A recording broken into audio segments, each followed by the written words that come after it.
Hi. In part 1 we began looking at the difference between our public and private identity by doing the pointing experiment. First of all, we directed our attention outwards at things.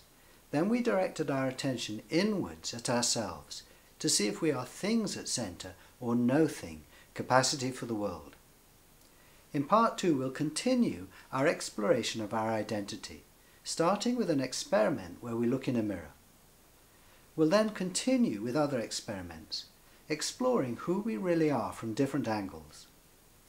These experiments invite us to take a fresh look at ourselves. They invite us to awaken to the truly blessed condition that is our innermost self.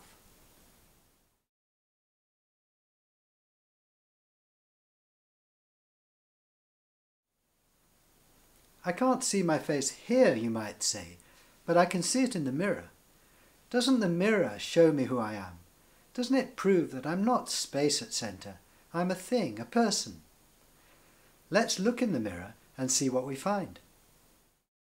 When I look in the mirror, I don't just see what my face looks like, I also see where it is. It's there in the mirror, a couple of feet away, not here at my centre. My mirror shows me what I am at that distance, not what I am here at 0 distance. Here at 0 distance, I'm the opposite of what I see there in the mirror. There's my appearance, here's my reality, clear, boundless awareness. When you look in the mirror, you see a different face from mine. But do you see anything here different from what I see, this side of the mirror? Aren't you also looking out of faceless awareness? The mirror is a great device for showing me my appearance. It's one of the ways in which I become aware of who I am for others, aware of my public identity. But am I that person here at centre? No. Here I'm not Richard, I'm capacity for the world. What's your experience? What a great teacher the mirror is. It shows me that Richard is there at a distance from me, not here at my centre. Instead of finding Richard here, I find this clear being, this boundless capacity that's full of the whole world. What a joy not to be a person at centre, but to be the source and container of everything. And how wonderful that seeing who we really are is so obvious, so simple, and so available.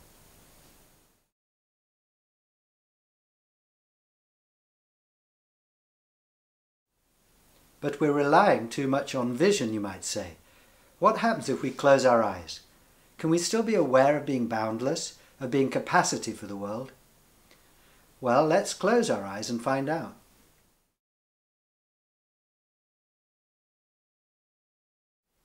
With eyes closed, who or what are you? How big are you? What shape are you? Don't rely on memory or on what others say about you. Rely on what is given in this present moment. Rely on your direct experience of yourself. Do you have a name? How old are you? Are you male or female? Are you even human? Here's my experience. I cannot define myself.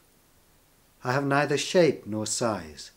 I'm formless, edgeless capacity that's filled with all kinds of things, sensations, thoughts, feelings, sounds, and so on. I find no boundary that separates my experience into some things that are inside and the rest that are outside. Everything is within me, within this awake emptiness that I am. My thoughts, for example, are happening in the same place as the sounds I can hear, here in this no-mind, in this silence. Privately, I'm at large, ageless, nameless, the one in whom the whole world is happening, which is pretty amazing. Of course, I can still remember my public identity. From memory, I know that for others I'm Richard. But I'm not Richard here and now for myself. I'm capacity for the world. What is your experience?